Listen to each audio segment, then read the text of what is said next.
Hola a todas, bienvenidas. Vamos a dar unos segunditos para que se empiecen a conectar todas.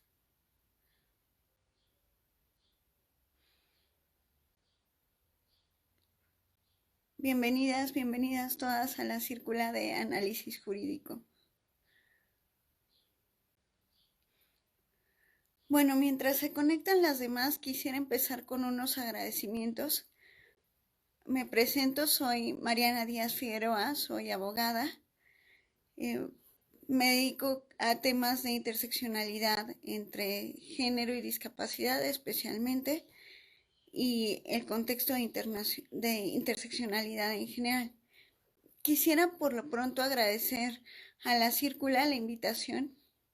Creo que hacen un trabajo maravilloso y nos hacen falta muchos espacios como este.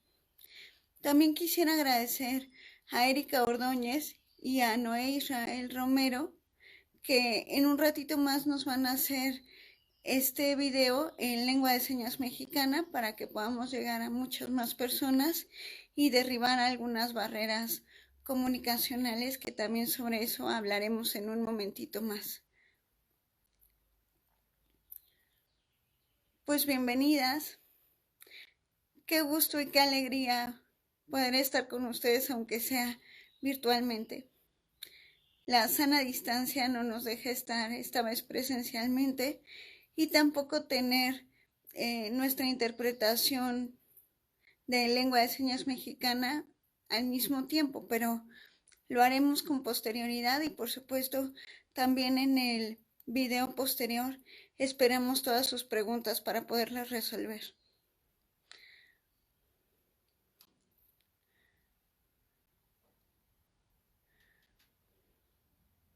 Bueno, quisiera comentarles un poco el tema que vamos a ver el día de hoy, en lo que se terminan de conectar más personas. El tema que vamos a ver hoy es feminismo enfocado al desarrollo jurisprudencial en materia de derechos de las personas con discapacidad y en específico de las mujeres con discapacidad. Vamos a ver un poco del modelo médico, el modelo social y cómo se refleja esto de manera directa en los derechos de las mujeres con discapacidad. Quisiera recordarles, antes de empezar nuestra plática, que yo voy a hablar por alrededor de 30 minutos y después de eso me gustaría dar respuesta a sus preguntas que me pueden hacer una vez que termine por escrito. Les agradecemos, la Círcula y yo, seguir las reglas de este círculo jurídico, que es respetar las opiniones de todos, manejarnos con respeto. Y bueno, yo voy a ir respondiendo y mencionando las preguntas de ustedes una vez que termine con la exposición, así que empecemos si les parece. Pues me gustaría mencionarles que el tema de discapacidad se ha relacionado históricamente como un sinónimo de enfermedad, ¿no? Así se tiene entendido históricamente y es por eso que las personas con discapacidad pues han sido históricamente discriminadas y viven en una situación de desigualdad. ¿A qué nos referimos cuando hablamos de discapacidad? Bueno, quisiera primero que hagamos un ejemplo y me ayuden a hacer un ejercicio. Si les digo personas con discapacidad, ¿qué piensan? ¿A dónde se va su mente? Déjenme adivinar. Lo primero que se imaginan es el simbolito de la silla de ruedas azul que se utiliza para identificar los lugares de personas con discapacidad, etcétera, ¿verdad? Eso hace referencia a un modelo médico, al modelo médico asistencialista, que es, digamos, el segundo abordaje que se tiene a la discapacidad, porque el primero, históricamente, en la Edad Media, cuando nacía una persona con discapacidad, lo que se hacía era eliminarla, matarla. Esto evolucionó a través del tiempo Y llegamos al modelo social. El modelo social lo que nos dice es que la discapacidad es un sinónimo de enfermedad. Por eso se trata de curar, entre comillas, ¿no? Para llevar a las personas a una situación de normalidad, otra vez entre comillas, ahorita voy a explicar por qué. Y una vez que sucede esto, entonces podemos incluir, digamos, a las personas con discapacidad en la sociedad. ¿Cuál es el punto aquí? Hay una evolución en el entendimiento de la discapacidad y entendemos con el modelo social que la discapacidad es el resultado de una condición individual de la persona. A mí me gusta llamarlo así. La convención lo llama como deficiencia. Lo pueden encontrar en el inciso E del preámbulo, que nos dice que la discapacidad es un concepto en constante evolución, pero surge de la relación de una circunstancia individual de la persona con las barreras del entorno. Entonces, el modelo social pone atención en las barreras del entorno y son estas barreras las que se tendrán que eliminar, no como el modelo médico que pone su atención en la persona y lo que busca es rehabilitar para tratar de normalizar, entre comillas, e incluir a la sociedad. ¿Por qué digo normalizar, entre comillas? Porque la normalidad o anormalidad es una construcción social. Es lo que la sociedad cree que es normal o anormal, pero en realidad eso no existe. Eso no lo digo yo, lo dice Foucault. Lo pueden buscar. Entonces, por ponerles un ejemplo muy simple, para el enfoque médico, como el problema, entre comillas, está en la persona con discapacidad, entonces, si un edificio no es accesible y hay un usuario de silla de ruedas, el problema está en el usuario de silla de ruedas, entonces habría que rehabilitarlo para que pueda acceder a un edificio, por ejemplo. El modelo social lo que nos dice es, no, lo que debemos hacer es abrazar la diversidad humana, porque todo es parte de la diversidad humana, así como hay personas altas, bajitas, llenitas, flaquitas, hay personas con mayor, menor movilidad, etc. Y eso está bien. Entonces, reconociendo la diversidad humana, habría que eliminar las barreras que limitan el ejercicio de derechos. En este caso tan sencillo como el edificio, pues las barreras, como son las escaleras, por ejemplo, habría que eliminarlas poniendo elevadores, rampas, etcétera, o generando de preferencia un diseño universal, es decir, pensando desde antes en que todos somos diversos y creando estos espacios para todos, ¿no? Entonces, ponemos la atención en las barreras para eliminarlas y no en la persona. Y esto es lo que se debería hacer también a nivel jurisdiccional, por ejemplo, ¿no? Las sentencias que refieren a casos de las personas con discapacidad, vemos un desarrollo jurisprudencial ahí, tanto a nivel nacional como internacional, porque si vemos las primeras sentencias que salieron sobre el tema, vemos que muchas de ellas ponen su atención en las personas con discapacidad. Y actualmente se sigue haciendo eso en muchas de las sentencias justamente porque hace falta capacitación en el tema para poder, digamos, articular los contenidos de la Convención Americana, la Convención de Naciones Unidas sobre los derechos de las personas con discapacidad. Aclaro que es la de Naciones Unidas porque también hay una Convención Interamericana sobre el tema. Sin embargo, esta es anterior y la que refleja más claramente el modelo social es la Convención de Naciones Unidas, que justamente les digo que habla de este modelo, bueno, el concepto de discapacidad en constante evolución. Entonces, si vemos el principio de el desarrollo jurisprudencial, las primeras sentencias hacen referencia a la discapacidad, pero aún con un tema de ser sinónimo de enfermedad, ¿no? Y de poner la atención en el diagnóstico de la persona.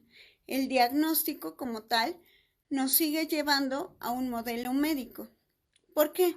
Porque con el diagnóstico lo único que hacemos es, bajo criterios médicos, ponemos una etiqueta a la persona que esa etiqueta la determina en todos los aspectos de su vida y le dice, por así mencionarlo, qué puede y qué no puede hacer.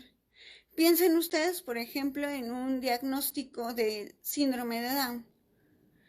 Si nos fijamos en el diagnóstico, entonces en el diagnóstico, por una serie de cuestionamientos, nos dirán que la persona quizá no puede tomar decisiones por sí mismo porque no es apto, entre comillas, que a lo mejor no se puede desarrollar socialmente de la misma manera, etc. Todo esto que les estoy diciendo se basa en el modelo médico y no es otra cosa más que prejuicios y estereotipos. ¿Qué quiere decir esto? Ideas falsas, preconcebidas, basadas en una base médica que limitan el ejercicio de derechos.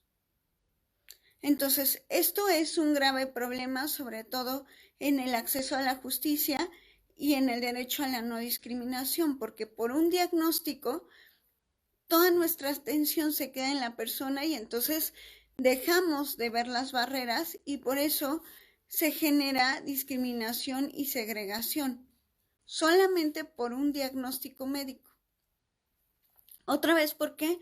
Porque esto pone su atención en la persona y no en las barreras del entorno.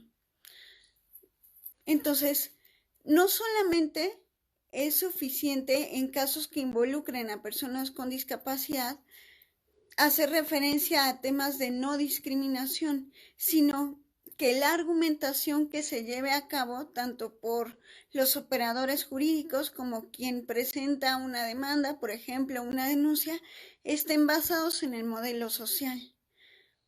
¿Por qué? Porque si no, volvemos a reproducir estereotipos y prejuicios y esto termina siendo totalmente discriminatorio.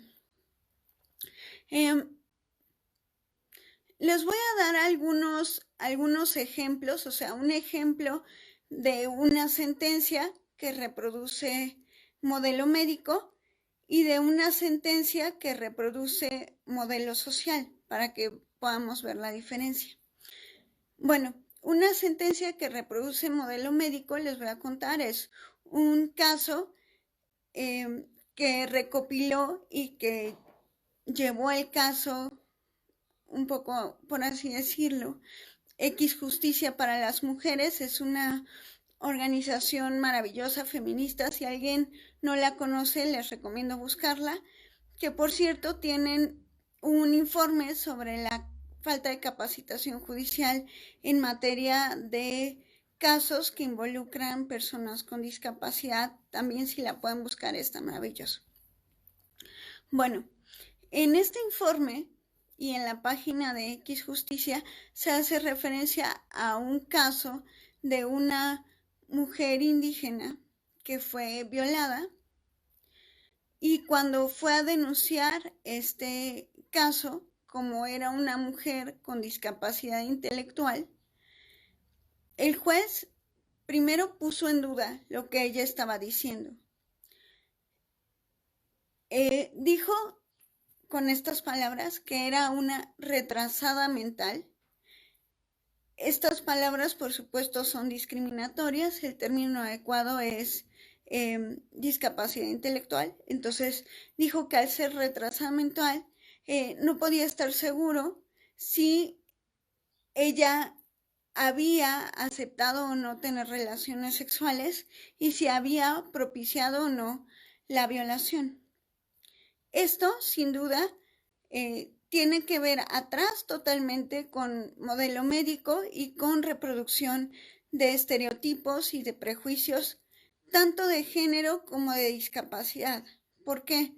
Porque estos temas de discapacidad intelectual, las personas en general, como todas nacimos y nos educamos con el modelo médico asistencialista metido hasta las venas, así como el machismo lo tenemos metido hasta las venas y hacemos micromachismos, lo mismo. Nosotros reproducimos muchos sesgos capacitistas, que ahorita explico qué es eso, que lo único que hacen es generar discriminación. Y entonces, nosotros vemos detrás de este caso que les estoy contando que se reproducen prejuicios y estereotipos en base a la discapacidad y al género.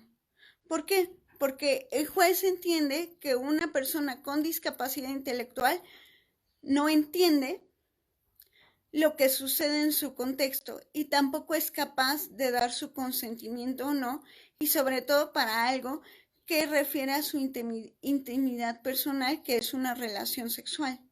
Esto es totalmente discriminatorio y se aparta, por supuesto, de la Convención de Naciones Unidas sobre los Derechos de las Personas con Discapacidad, porque una persona con discapacidad intelectual, por supuesto, que entiende lo que pasa en su contexto y por supuesto que tiene la posibilidad de dar su consentimiento o no, ¿no? Entonces, esto es muy, muy importante porque tener estos sesgos detrás hacen que el acceso a la justicia y el ejercicio de derechos pues se niegue para ciertas personas. Entonces, ahí tenemos un ejemplo de una sentencia que reproduce modelo médico. Por otro lado, tenemos una sentencia que reproduce modelo social y de derechos humanos.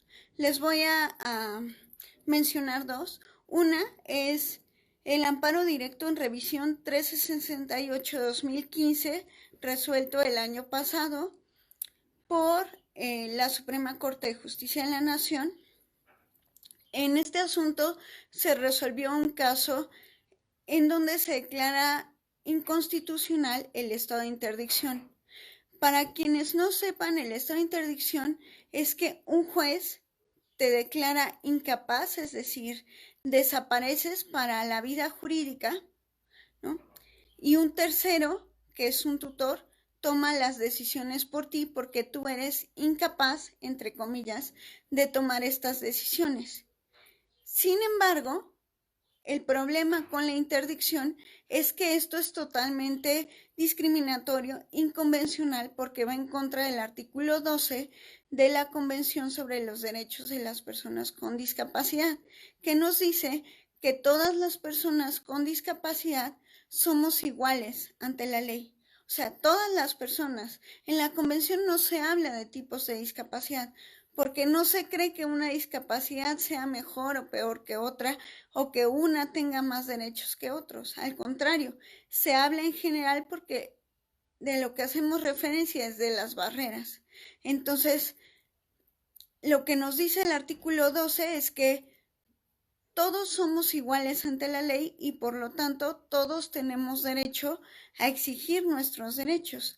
Entonces, se declara la inconstitucionalidad del estado de interdicción y lo que se genera en lugar de esto es un sistema de apoyos que reconoce Naciones Unidas. Es decir, un tercero no es el que va a tomar las decisiones por ti, sino hay alguien que te va a apoyar en la toma de decisiones, que quizá te explique las decisiones que tienes que tomar de alguna u otra manera para que juntos puedan llegar a una decisión. Pero tú siempre eres el titular de los derechos, no es que otra persona tome las decisiones por ti, y eso hace toda la diferencia. Y en este caso también hubo algo muy importante que fue una versión de fácil lectura, que eso es hacer las sentencias para que todo el mundo las entienda. Y eso se refiere a una cuestión de accesibilidad, de hacer que la justicia se acerque y sea más accesible a todo el mundo, ¿no? Y eso es bueno no solamente para las personas con discapacidad, sino piensen en una sentencia de fácil lectura. Una sentencia de fácil lectura, les invito a buscarla respecto a este número de amparo para que vean cómo es una sentencia de fácil lectura, pero es en muy pocas líneas y con palabras muy sencillas, nada jurídicas, dar la idea de lo que se resolvió en un caso concreto. Y eso es muy bueno porque nos acercamos a la persona que está atrás del expediente con algo que puede entender directamente. ¿Ok? Entonces, ese es un ejemplo. Y bueno, el otro me lo voy a guardar para otro tema que les voy a decir en un momentito más. Entonces, creo que si me preguntan como unos tips para tratar de hacer tanto demandas como sentencias con perspectiva de discapacidad y sobre todo bajo el modelo social de derechos humanos, es uno, poner atención en las barreras del entorno, ¿no?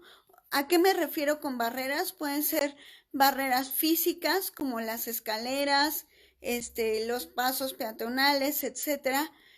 Barreras comunicacionales, por ejemplo, para quienes utilizan lengua de señas mexicana, por ejemplo, esto si no tuviera una interpretación sería una barrera comunicacional, ¿no? Y sobre todo las barreras más fuertes a las que nos enfrentamos, que es las barreras actitudinales, lo que las personas piensan que las personas con discapacidad pueden hacer o no hacer, porque todo eso nace de un prejuicio o un estereotipo.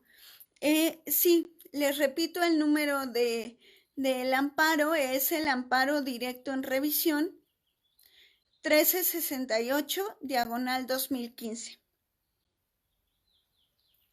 ¿Ok? Entonces, 1368, diagonal 2015, ahí pueden encontrar que se declara la inconstitucionalidad del estado de interdicción.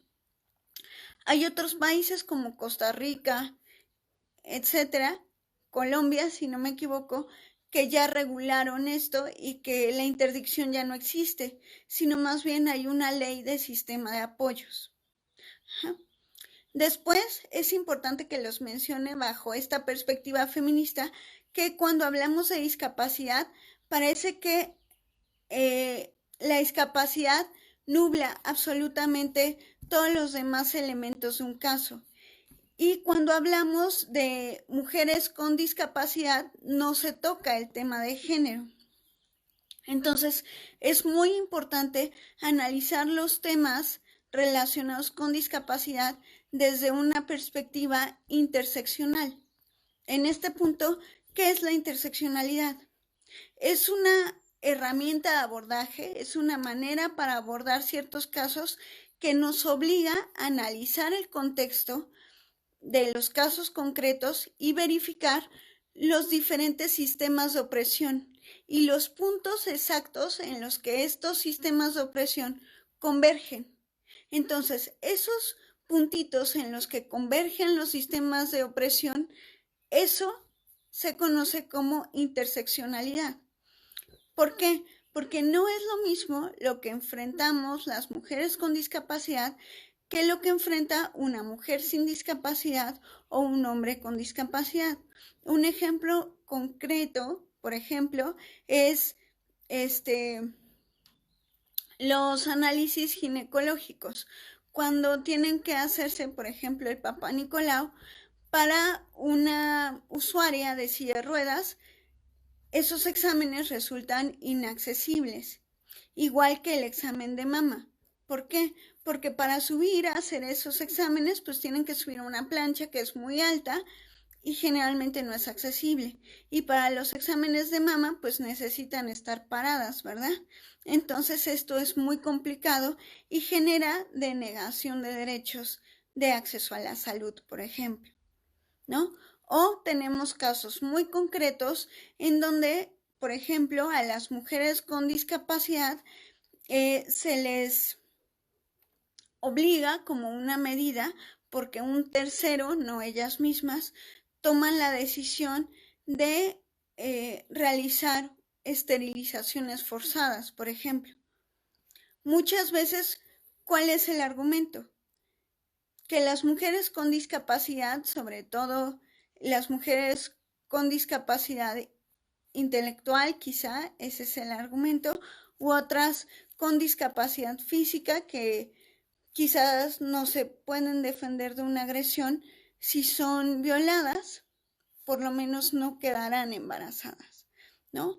O aquellas mujeres con discapacidad que deciden tener una relación sexual, pero que un tercero sigue decidiendo sobre ellas y entonces son víctimas de abortos forzados.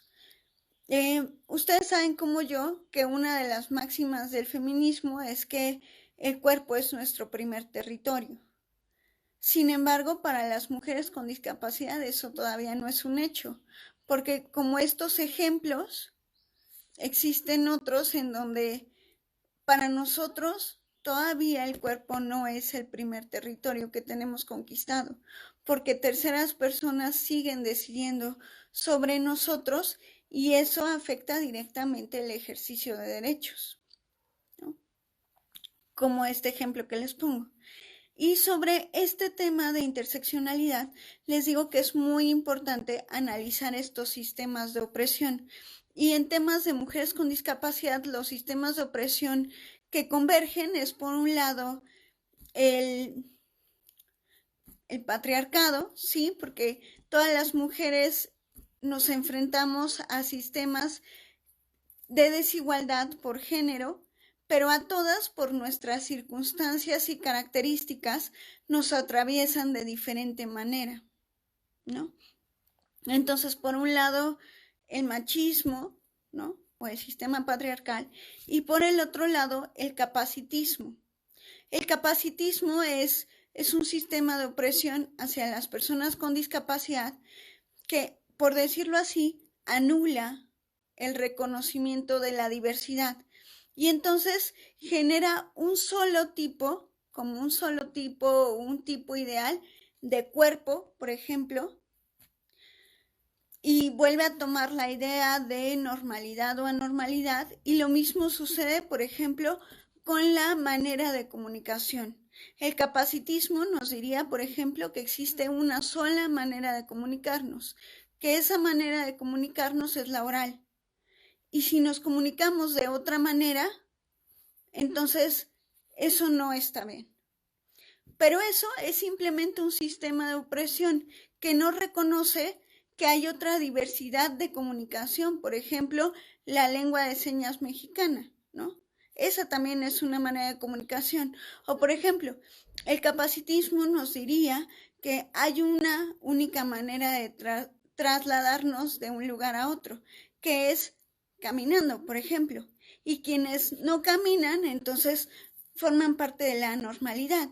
Sin embargo, eso no es cierto. Hay quienes se trasladan usando una silla de ruedas, un bastón, un andador, y también eso está bien, es parte de la diversidad humana.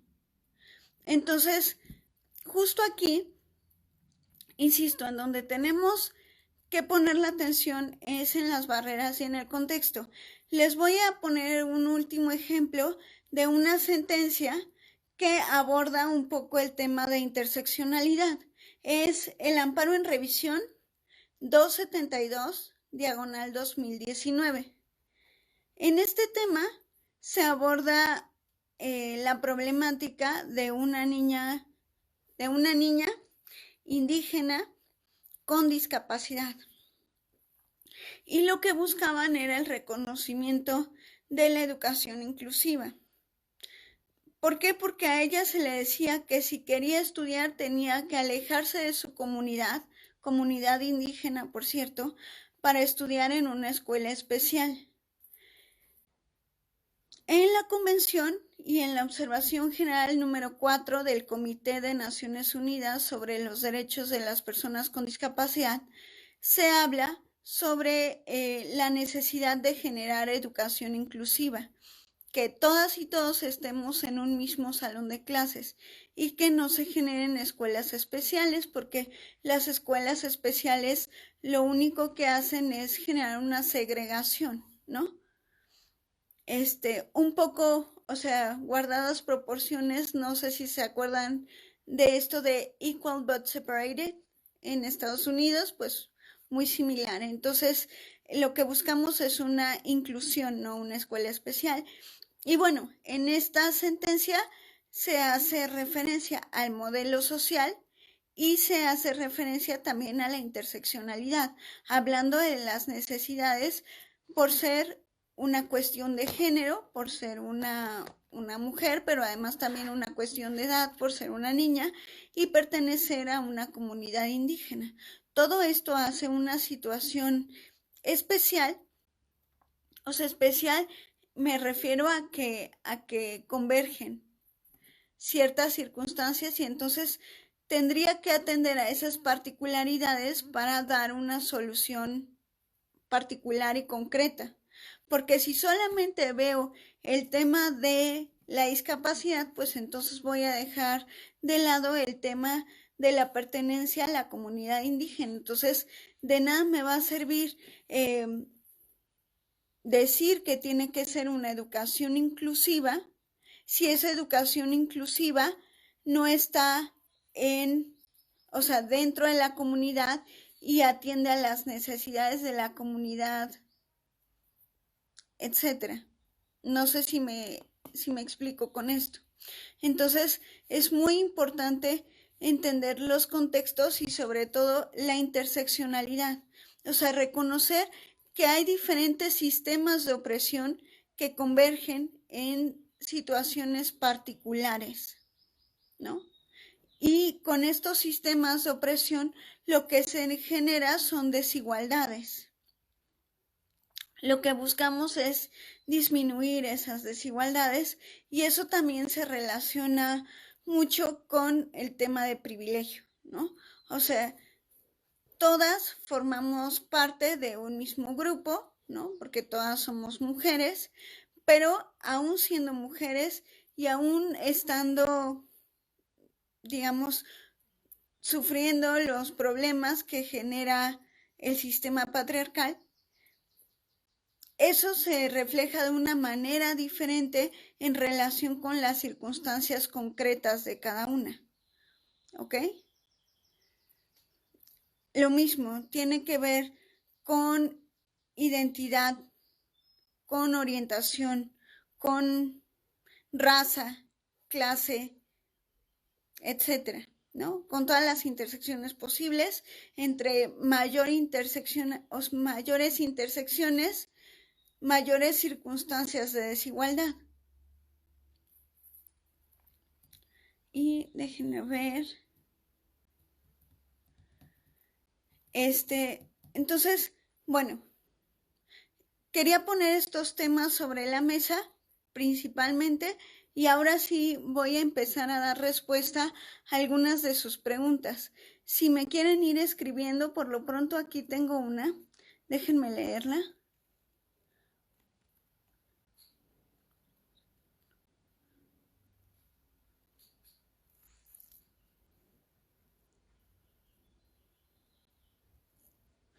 A ver.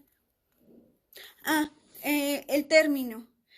A ver, en cuanto al término, porque aquí me dice una persona, me dice Itzel Suárez, que ella hizo un proyecto con una mujer con discapacidad y que ella decía que el término correcto son capacidades diversas o diversidad no, debe ser diversidad funcional. Miren, en cuanto a la terminología, cuando nos referimos a personas con discapacidad, el término internacionalmente aceptado por Naciones Unidas es persona con discapacidad, ¿ok? Persona con discapacidad. No discapacitado, no minusválido, no persona con capacidades especiales, ni mucho menos. ¿Por qué? Porque esto no nos ayuda, todas estas frases son discriminatorias y no nos ayudan a conceptualizar la idea de un grupo. ¿Por qué? Porque, bueno, minusválido quiere decir menos válido. Discapacitado, pues no reconocemos la calidad de persona antes. No sé, inválido, pues sin valor, ¿no? Y esto de diversidad funcional, pues más bien esto es utilizado, por ejemplo, en España. Hace referencia a que las personas funcionamos de diferente manera. Sin embargo, ese no es un término internacionalmente aceptado. El término internacionalmente aceptado en la convención es personas con discapacidad, que les voy a decir que en la creación de la convención este término, o sea, fue criticado aún así, ¿no? Y ha tenido como mucha crítica todavía, es más, se discutió si se modificaba o no y por el momento no se ha modificado, así que es el término internacionalmente aceptado. Si ustedes me preguntan, yo creo que la diversidad funcional de todas maneras hace un poco referencia al modelo médico, porque solamente nos referimos a la parte individual, a la diversidad de las funciones, y eso solo hace referencia a la persona. Entonces, si ustedes me preguntan, yo creo que el concepto internacionalmente aceptado es el mejor, o en todo caso, a mí uno que me gusta mucho porque creo que hace más referencia al modelo social y no al modelo médico, es el de persona en condición de discapacidad. Ese le utiliza el Tribunal Constitucional colombiano. ¿Y por qué me gusta? Pues porque hace referencia a que la discapacidad es una condición que se puede eliminar. ¿Y cómo se elimina? Obviamente no eliminando a la persona, sino eliminando las barreras. ¿Por qué?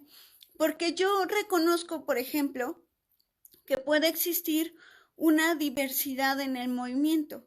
Las personas se pueden mover de diferentes maneras y ese no es un problema. La diversidad está bien. Lo que limita el ejercicio de los derechos es la existencia de barreras, en este caso arquitectónicas, en una casa, en un edificio, o urbanísticas. Si ustedes caminan en la calle, por ejemplo, seguramente se van a encontrar con que una banqueta, la de un lado tiene una rampa, pero la de enfrente no tiene rampa, y que ahí hay un árbol enfrente, entonces la gente se queda en la calle a riesgo de que la atropellen, por ejemplo. ¿Ok? Entonces, justo como habla la Corte Constitucional colombiana, creo que hace más referencia al modelo social, ¿no?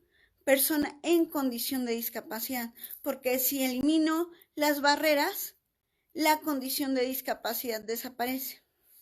A ver, aquí me dicen, me gustaría que profundizaras en el tema de esterilización forzada de las personas con discapacidad, principalmente en los estándares que existen.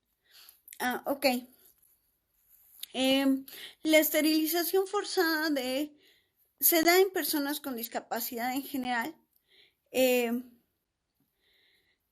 y sobre todo en mujeres. Sí tiene una cuestión de género ahí mucho más presente. Se hace sobre todo en mujeres y en mayor medida en mujeres con discapacidad que en hombres con discapacidad. ¿Por qué se hace esto? Se hace como una recomendación, muchas veces es una recomendación que viene desde los propios médicos, ¿no? ¿Por qué? Porque se considera que las personas con discapacidad, y aquí volvemos a prejuicios y estereotipos, son incapaces de decidir sobre su cuerpo o los vemos como niños eternos, ¿no? Hacemos esto que se llama infantilización. Entonces, si no queremos que nuestro niño o nuestra niña crezca, pues entonces la esterilizamos, ¿no? Y les digo, muchas veces esto se hace como una medida para evitar embarazos fruto de una violación, pero esa no es la medida, o sea, la medida es evitar las violaciones, no la esterilización. Y les digo, muchas veces esto es recomendado por los médicos o es una decisión que toman los padres, sobre todo hablando de personas con discapacidad intelectual, como se les considera incapaces de decidir sobre su vida o sobre su cuerpo, una tercera persona como un médico o como los padres, con las mejores intenciones, no lo dudo, pero deciden sobre su cuerpo y realizan estas esterilizaciones. Por supuesto, estas esterilizaciones son forzadas.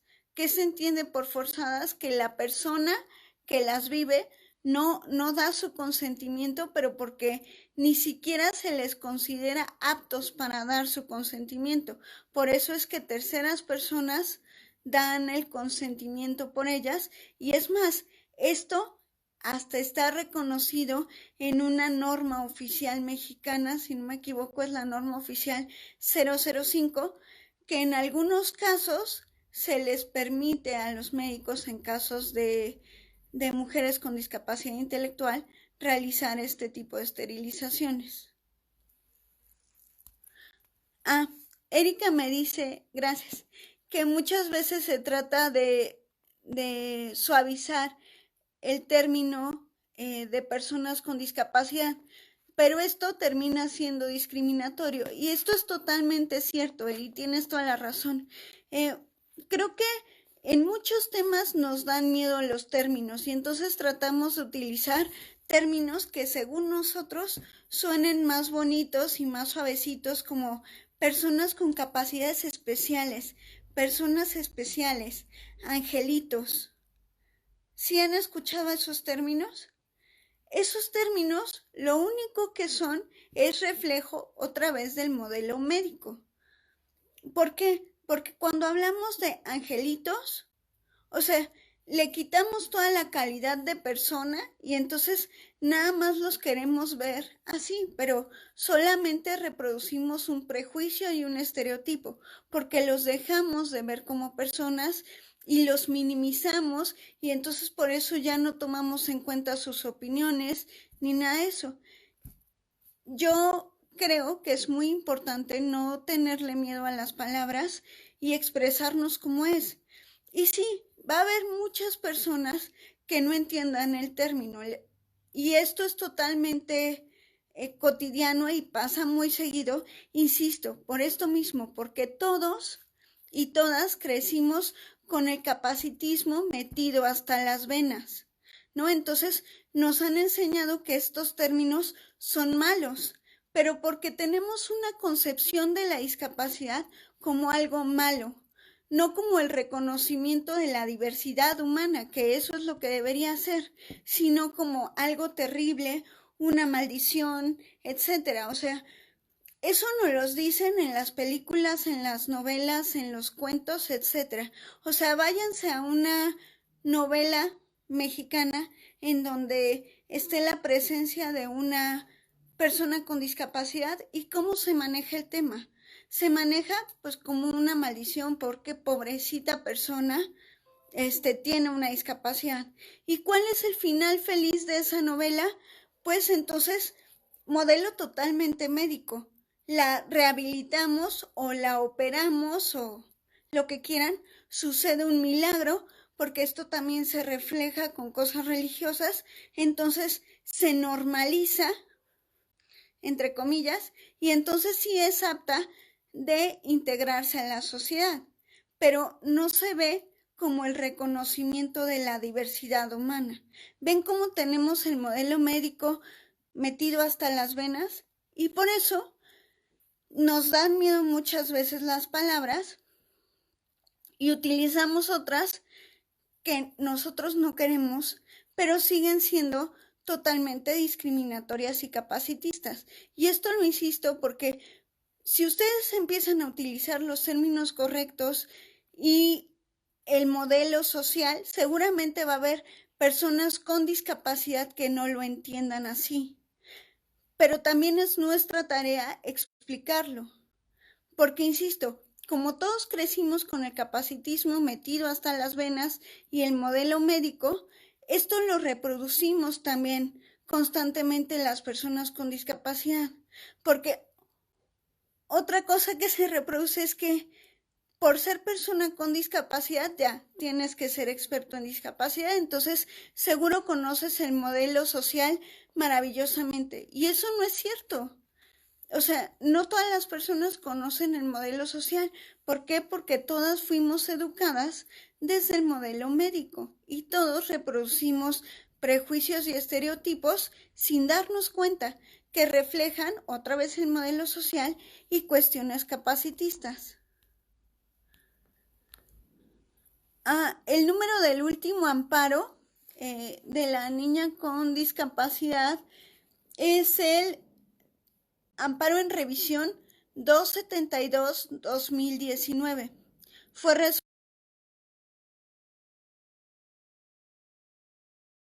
Y ahí les menciono que se habla un poquito del tema de interseccionalidad.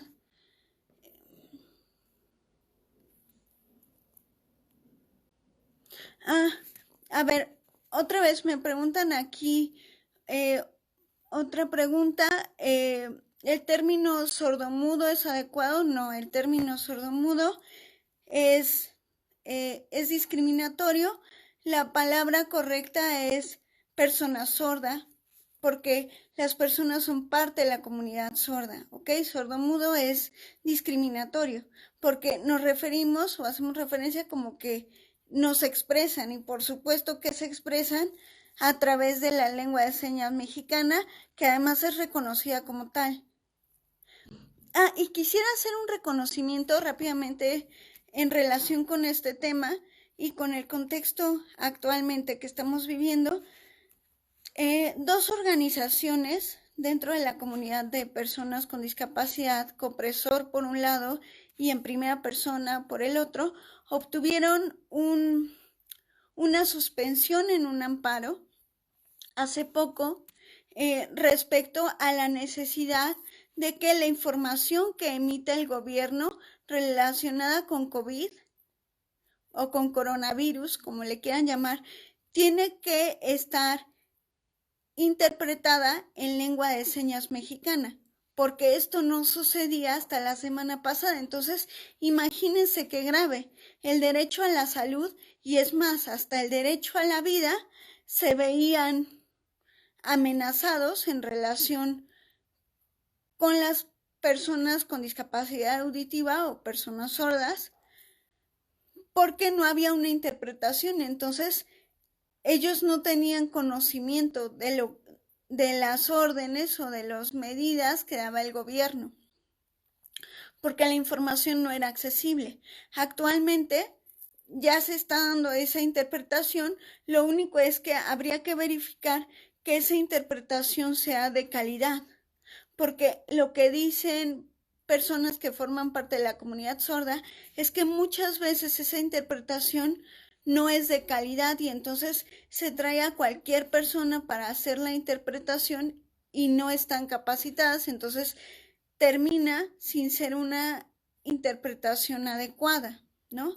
Además, también se necesitaría que los videos estén subtitulados porque no todas las personas saben lengua de seña mexicana, entonces algunas necesitan leer, ¿no?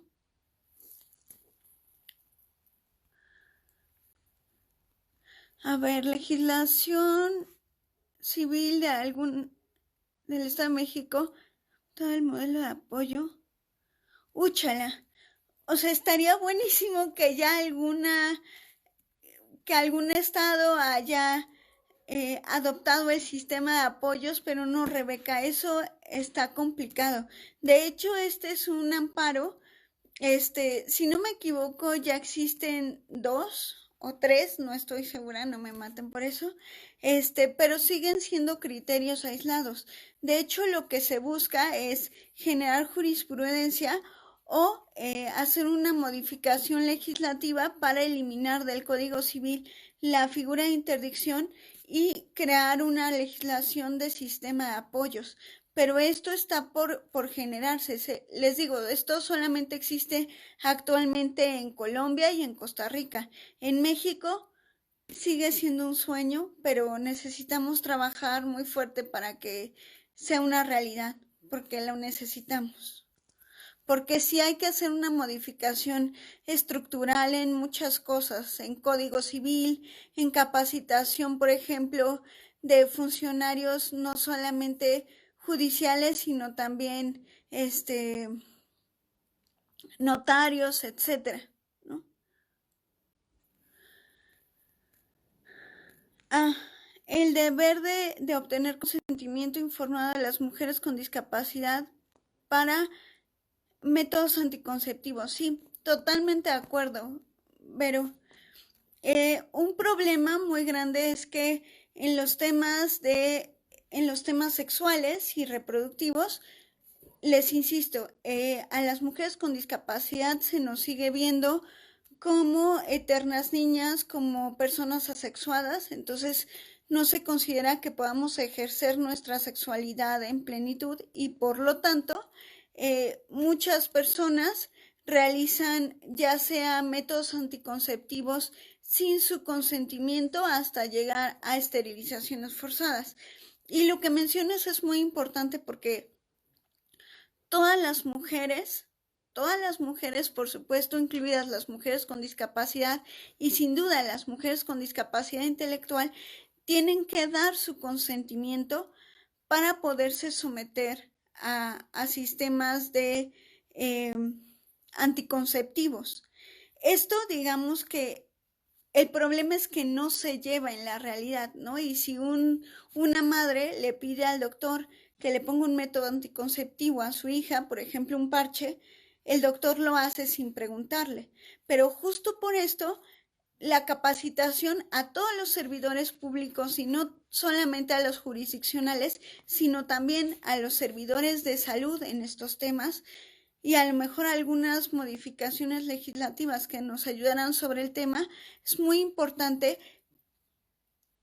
obtener el consentimiento informado, es decir, explicar a la mujer qué opciones tiene, primero, si desea someterse a un método anticonceptivo, después, qué opciones tiene, cuáles serían los efectos secundarios y que ella decida. Para eso, por supuesto, lo podemos explicar de diferentes maneras. No existe una sola manera de explicarlo. Y por supuesto es muy importante que sea la persona en primera persona, literalmente, quien tome esa decisión y no una tercera persona, aunque sea el médico o aunque sea el padre o el tutor o quien sea. A ver, si un edificio público no es accesible, ¿cuál es el procedimiento legal idóneo para solicitar que el diseño sea accesible? Dependiendo qué edificio público. La Secretaría de la Función Pública creo que estaba tomando algunas medidas, o sea, sí hay que meter una demanda al respecto, si no me equivoco es en la Secretaría de la Función Pública, te lo busco y te mando el dato porque ha cambiado un poco, pero creo que hice una investigación sobre eso, si quieres, mándame un mail y te mando los datos, Grisel. Te escribo terminando esto y te mando los datos. A ver, la academia y las familias también tienen que cambiar sus paradigmas, estereotipos, ya que, por ejemplo, tengo una estudiante que insiste en tratar el tema del duelo y... porque su hijo tiene síndrome de Down. Sí, sin duda. O sea, insisto, esto hay que tener mucha paciencia para cambiar el modelo a un modelo social y no ver la discapacidad como una desgracia y una maldición y el sufrimiento y así estas cosas. Justamente hay que tener mucha paciencia y hay que educarnos mucho, pues porque esa es lo que nos han vendido todo este tiempo, que es la discapacidad. Entonces, cambiar eso en las propias familias, en las propias personas con discapacidad y lo que se refleja en leyes y en políticas públicas, pues es todo un largo camino por recorrer, pero ustedes pueden ser agentes para generar este cambio y decirles que por favor lean sobre el modelo social y lean la convención para saber que la discapacidad es parte de la diversidad humana y no es una maldición ni somos cuerpos rotos o incompletos.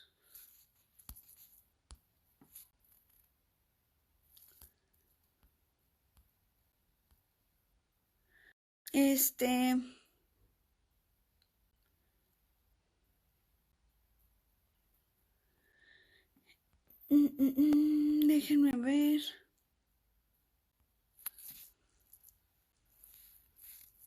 Déjenme ver, es que hay unos comentarios un poco grandes. A ver, con discapacidad también. Generales son.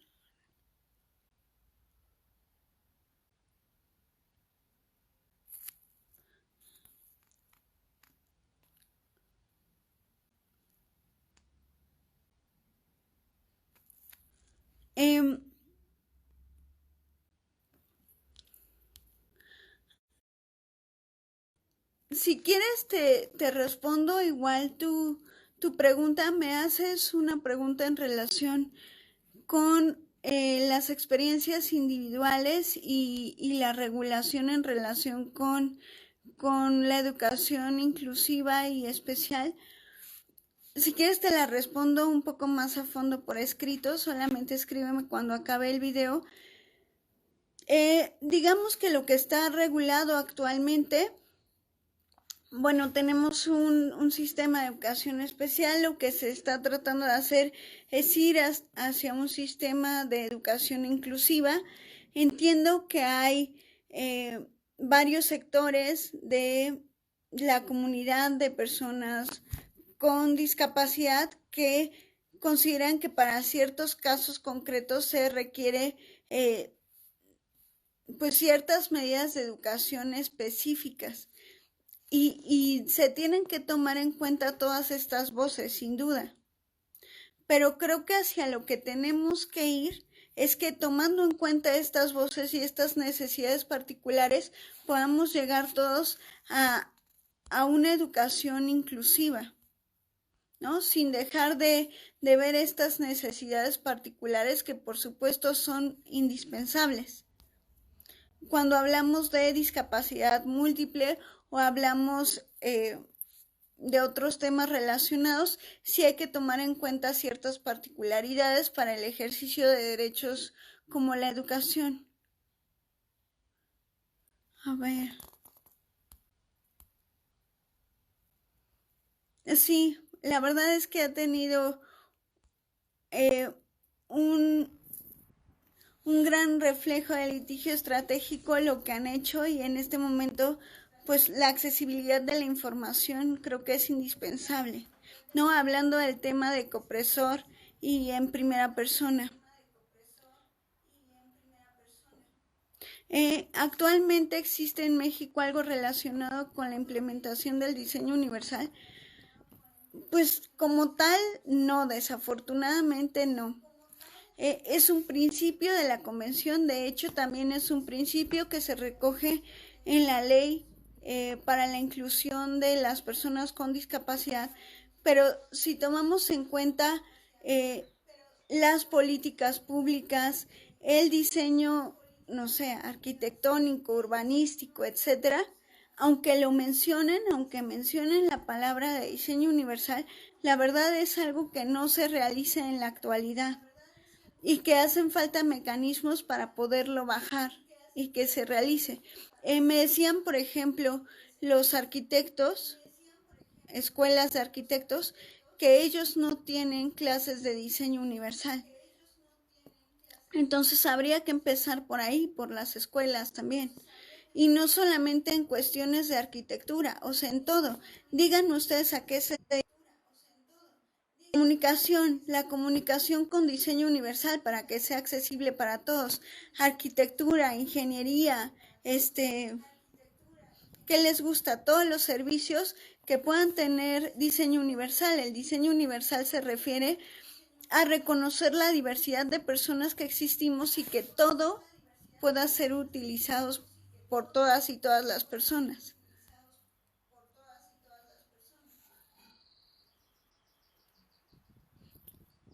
Entonces, creo que eso es una tarea pendiente. Que además, o sea, creo que tanto el diseño universal como el modelo social de la discapacidad es una tarea pendiente que tenemos para impactar realmente en leyes y en políticas públicas, porque si hacemos una revisión rápida, seguimos teniendo leyes y políticas públicas que reproducen prejuicios y estereotipos y que reproducen el modelo médico. Por ejemplo, ¿qué? Por ejemplo, esta NOM que les digo, si no me equivoco es 0025 o algo con 5, les corroboro el dato, que avala la esterilización forzada de mujeres con discapacidad, o por ejemplo el caso de la interdicción que sigue existiendo en todos los códigos civiles, o no sé, por ejemplo, las leyes de trabajo en donde no tenemos mecanismos para tratar de evitar los temas de discriminación por motivos de discapacidad, ¿no? Y por otros tipos de discriminación que valdría la pena como generar mecanismos para que esto fuera efectivo, porque solamente se menciona que se prohíbe la discriminación, pero no tenemos mecanismos efectivos que se hayan utilizado actualmente, porque se habla de multas, pero yo no conozco ninguna multa que se haya impuesto por ese tema, ¿no? Y además también, insisto, la capacitación en el tema, empezando desde la universidad, y no solamente para abogados, sino yo creo que estos temas tendrían que abordarse en todas las universidades, porque si queremos realmente una inclusión como tal en la sociedad, pues entonces todos los profesionistas tendrían que saber sobre este tema, porque la discapacidad tiene que ser un tema transversal en las leyes y en las políticas públicas para que se pueda atender desde muchos rubros, ¿no? Desde trabajo, educación, salud, acceso a la justicia, etcétera, ¿no?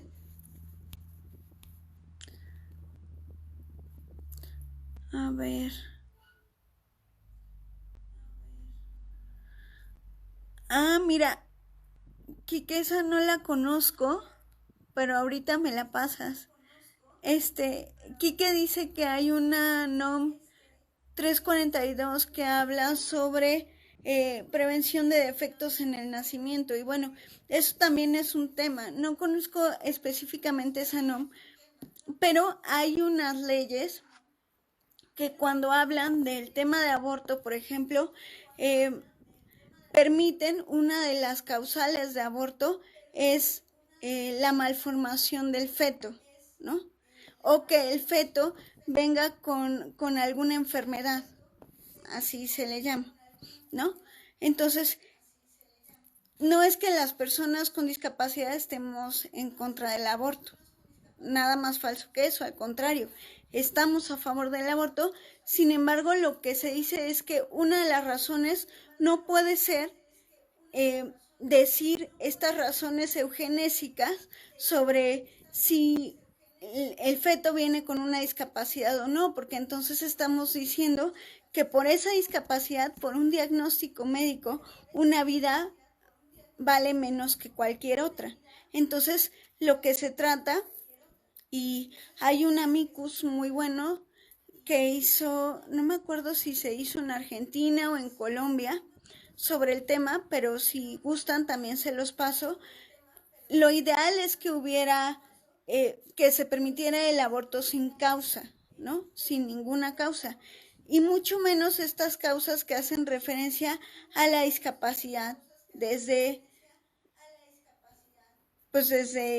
la formación del feto, porque lo que hacemos es, insisto, desde un modelo médico, decir que una vida vale menos que otra por un diagnóstico, ¿no?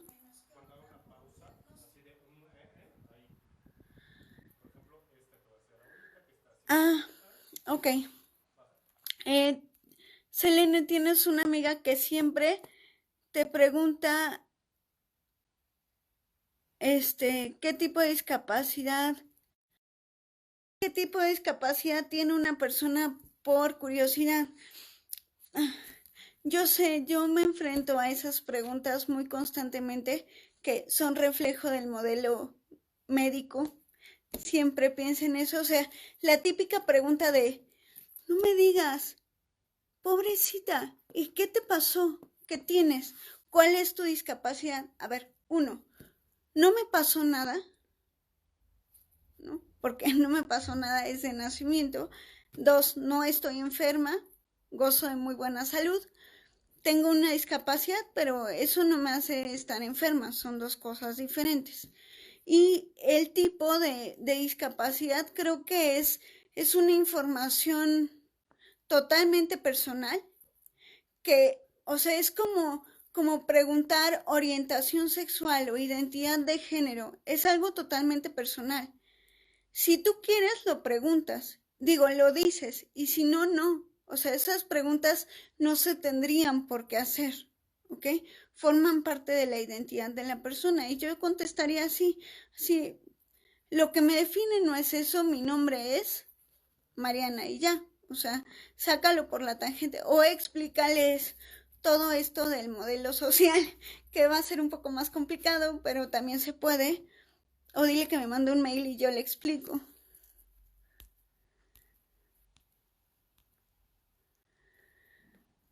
Híjole, la círcula me pregunta qué cambios considero que se requieren a nivel legislativo. Ay, qué pregunta tan complicada porque se requieren demasiados cambios. Creo que más bien se requiere una revisión de toda la legislación porque aunque existe legislación actual, la legislación actual, mucha de ella, eh, insisto, reproduce modelo médico y además no está hecha desde una perspectiva interseccional. Entonces creo que eso también es importante, como asegurar una perspectiva interseccional en leyes y en políticas públicas. Habría que, o sea, por cada tema, por educación, por trabajo, por accesibilidad, hay muchas reformas legislativas que se pueden hacer al respecto. O sea, por ejemplo, solamente en el tema de violencia contra las mujeres, cuando hablamos de mujeres con discapacidad, ¿no? Nunca. O sea, la ley tampoco nos incluye. Ni tenemos, información estadística al respecto, ni nada. Entonces, creo que ese, por ejemplo, también sería otro tema, ¿no? Muchísimos, muchísimos. Si quieren, abordamos después tema por tema porque hay muchas cosas que hacer.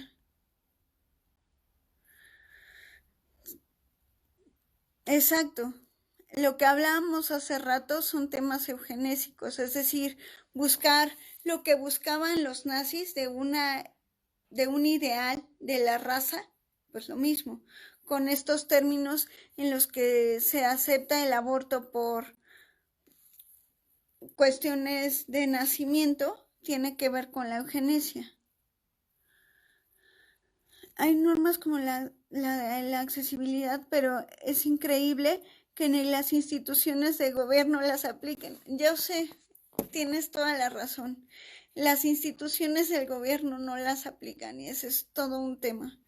Y hay que ser muy, muy insistentes con los temas de accesibilidad, porque no solamente es, parecería que la accesibilidad es un derecho que solamente es para las personas con discapacidad, pero eso no es cierto. O sea, la accesibilidad es una cuestión previa que nos permite el ejercicio de derechos. Por ejemplo, la falta de accesibilidad de un tribunal, en realidad lo que te afecta es tu derecho de acceso a la justicia. O lo que les decía del litigio estratégico que llevó en primera persona y copresor, pues lo que afectaba la accesibilidad de la información era eso, información en materia de salud, por ejemplo.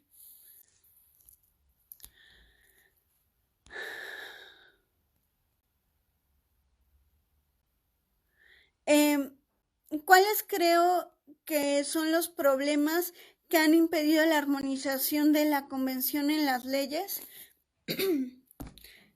Bueno, uno, sobre todo la falta de conocimiento en el tema, de conocimiento en el modelo social de la discapacidad, de los actores con toma de decisión, porque si les hablan del tema seguramente no van a entender ni de qué les hablamos, y además también una falta de voluntad política, porque las personas con discapacidad hemos sido discriminadas históricamente y parecería que seguimos siendo los prescindibles, ¿no?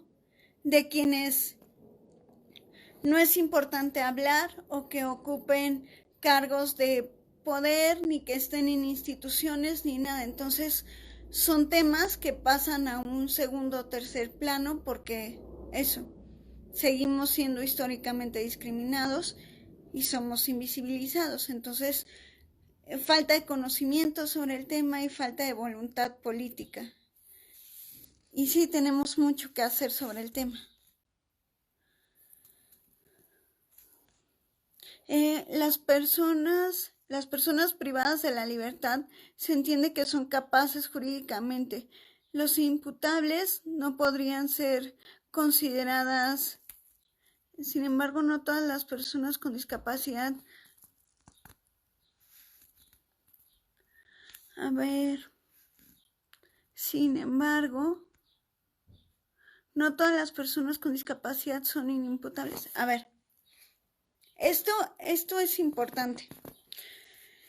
Y esto es un tema. O sea, el tema de la imputabilidad de las personas con discapacidad, o sea, que ciertas personas con discapacidad no puedan ser sometidas en juicios, creo que eso también es un reflejo del modelo médico. ¿Por qué? Porque se refleja totalmente o se empareja con el tema de capacidad jurídica. Las consideramos inimputables porque no tienen capacidad jurídica, pero eso, o sea, es totalmente contrario al artículo 12 de la Convención. Si no me equivoco, hay un documento bastante bueno sobre eso que realizó Documenta hace algunos años, por si lo quieren checar. Si no, también se los pongo ahí en los comentarios. O sea, esto se refleja con capacidad jurídica. Sí, yo sé que hay mucho de esto en la legislación mexicana y en la legislación de otros países, pero eso es reflejo del modelo médico y de considerar que las personas con discapacidad no tienen capacidad jurídica y por eso a muchas de ellas se les considera incapaces. Y además algo, o sea, no es relacionado con esta pregunta, pero es algo que siempre me preguntan en general. Cuando hablo de capacidad jurídica y que todas las personas con discapacidad tienen capacidad jurídica, no falta el comentario que me dice, bueno, sí, o sea, las personas tienen capacidad jurídica, pero no todas, ¿no? Ciertas personas porque otras no pueden ejercer su capacidad jurídica. Y yo les diría, eso no es cierto. O sea, tras ese comentario, lo que están son los prejuicios y los estereotipos, porque en relación con la convención, o sea, con el 12 de la convención, todas las personas con discapacidad tienen capacidad jurídica. Ese es un derecho humano, la capacidad jurídica es un derecho humano, entonces ese no lo cuestionamos. Lo que debemos preguntarnos es qué mecanismos o sistemas de apoyo podemos generar para que las personas puedan ejercer efectivamente su capacidad jurídica. Sí me explico con la pequeña diferencia entre la capacidad jurídica y los apoyos. O sea, la capacidad jurídica no es algo que nos cuestionemos, ese es un derecho humano inherente a la persona, sino más bien qué apoyos necesitaría la persona para ejercer esa capacidad jurídica.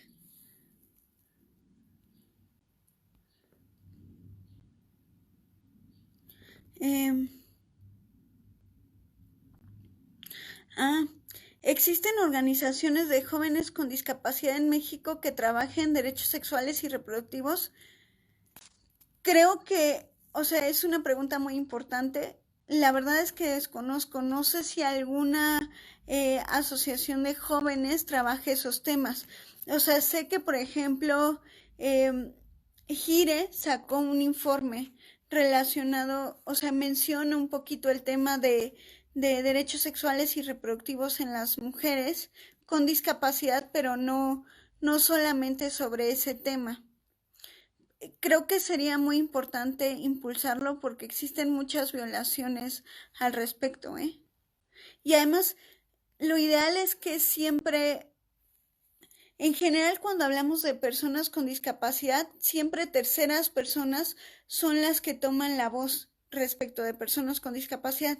Entonces es muy importante promover que sean las propias personas con discapacidad las que de viva voz, desde sus necesidades, hablen de lo que quieren y de lo que no quieren. En relación con este tema, les recomiendo un documental bastante ejemplificativo de la lucha de los derechos de las personas con discapacidad que acaba de salir hace poco, de los derechos civiles. Es Free Camp de Netflix o Campamento Extraordinario.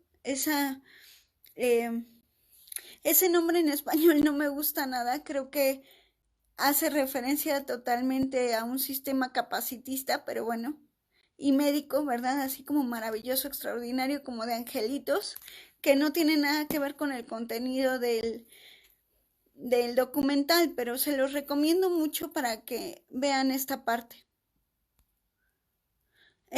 ¿Cómo se pueden poner en contacto conmigo? Les doy mi correo electrónico. Es mariana.díaz con z Figueroa, todo junto, @gmail.com. O si no, le escriben a la círcula y ellos tienen todos mis datos y se los pueden dar sin ningún problema.